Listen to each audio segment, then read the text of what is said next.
first successful band he signed were also from Scotland, the Jesus and Mary Chain.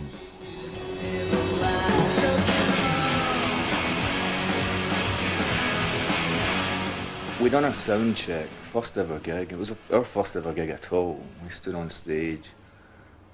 The sound check, it's a joke. We just stood there and sort of made a racket, and me and William, I think, ended up having a fist fight with each other.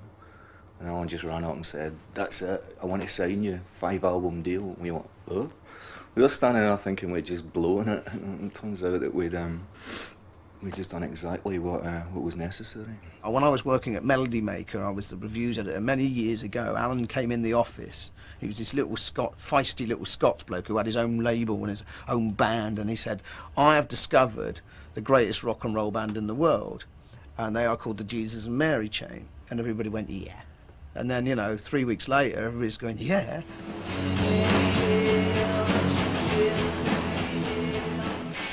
And the Mary Chain overnight really did just become a total phenomenon, And I can always remember folding sleeves, and as we would fold a box of 50, Rough Trade would come and take them and sell them. We couldn't fold enough records. We couldn't keep it in stock fast enough. At the time, you got to think of the state of British pop music, and it was the early 80s.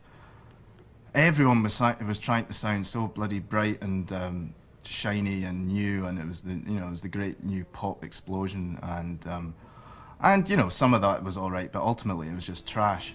And at that point, you really wanted to. I know I wanted to hear something that just blew all that away. What Jesus and Mary Chain did was they started the British rock and roll revolution, really.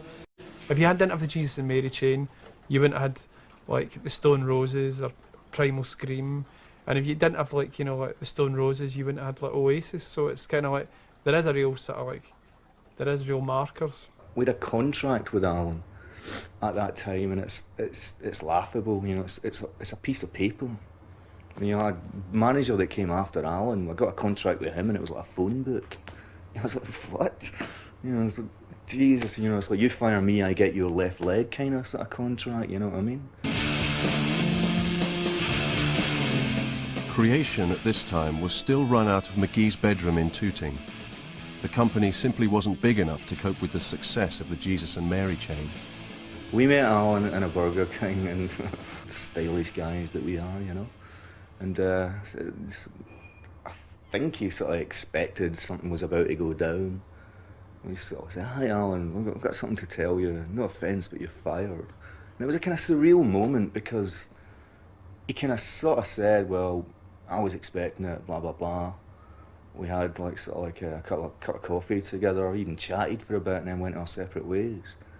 And then I think once it actually sunk in with Alan, he sort of thought, "Wait a minute, this isn't good at all." It's like, and it's just we had spent a couple of years not speaking to each other after that.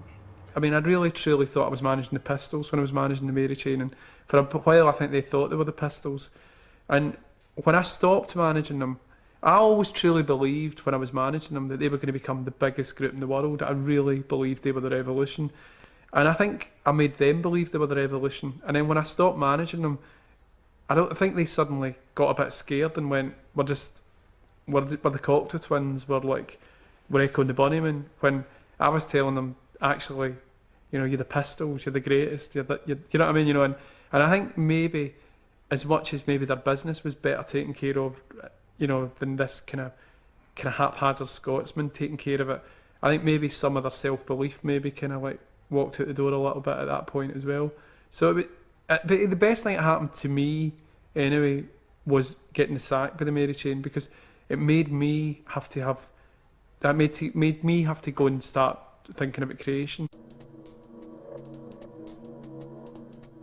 In 1994, on the verge of the greatest success of his professional life, McGee went to Los Angeles on business. It was a trip he almost didn't come back from. I mean, I was just 7 years of partying. There was lots of warning shots across my bows. I was in Los Angeles to do a piece for the NME on creation, really. We were making a video in LA, and Yeah, Alan was kind of, he was holed up in his hotel room, not really wanting to come out and stuff like that. All he would do was like pick up a phone, make a phone call, and then like about an hour later somebody would arrive at the door with the goods, as it were. I didn't really know what it was all about. I knew he was in a bad way.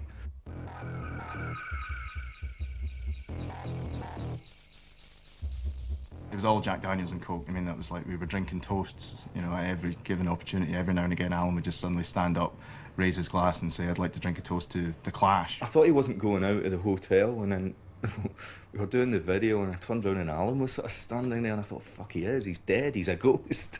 And hello. I think the music business needs a lot more Alan McGee's, and I think if he quits, then it's going to be harder for any bands coming up, because there's going to be one less person out there that gives a shit, really, that's got the power to do something about it.